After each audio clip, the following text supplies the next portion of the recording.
Bakit kailangang isulat ang Let Christian Men Be Men sa panahong ito?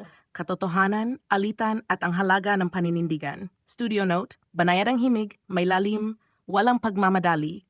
Hayaan ang katahimikan na magsalita. Ang Let Christian Men Be Men ay isinulat bunga ng isang mahaba at masalimuot na alitan tungkol sa katotohanan at pagsasabuhay nito.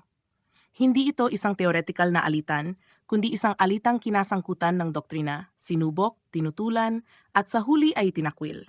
Isinulat ito sa panahong lubos kung pinahalagahan sana ang payo at suporta ng mga tapat na Kristiyanong lalaki, mga lalaking handang tumindig kasama ko alang-alang sa katotohanan. Ngunit hindi iyon nangyari. Ang naging kapalit ng paninindigan sa doktrina ay pag-iisa.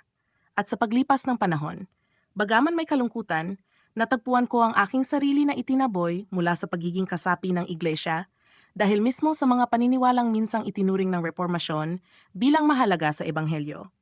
Ngayon, makalipas ang mahigit 40 taon, aking minamasdan ang mas malawak na mundong Kristiyano at nakikita ko itong tila naliligaw.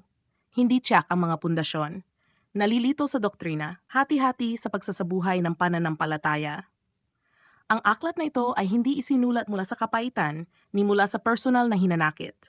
Ito ay isinulat mula sa paninindigan. Ang mga bagay na minsang pinagtatalunan lamang sa ilang mga iglesia ay ngayon laganap na sa buong mundong nagpapahayag ng Kristyanismo. Ang mga doktrina ng biyaya na minsang naging kaluwatian ng reformasyon ay naisantabi.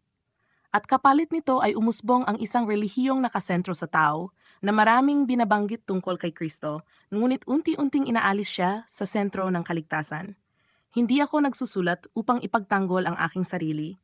Ako'y sumusulat bilang isang saksi. Nais kong ang Let Christian Men Be Men ay magamit sa kamay ng Diyos upang gawin ang anumang kalugdan na mapangyarihang Diyos na gawin sa pamagitan nito. Magturo man, magbabala, magpalakas, o basta tumindig bilang patotoo. Ang kinalabasan ay hindi nakasalalay sa may akda.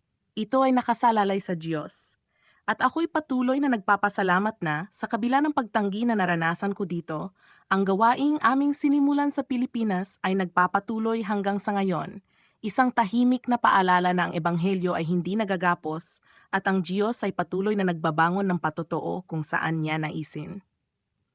Sa susunod na bahagi, aking tatalakayin kung bakit narating ng iglesia ang ganitong kalagayan at kung bakit ang mga doktrina ng biyaya ay hindi maaring ituring na opsyonal, kundi mahalaga sa karangalan ng Diyos at sa kaaliwan ng kanyang bayan.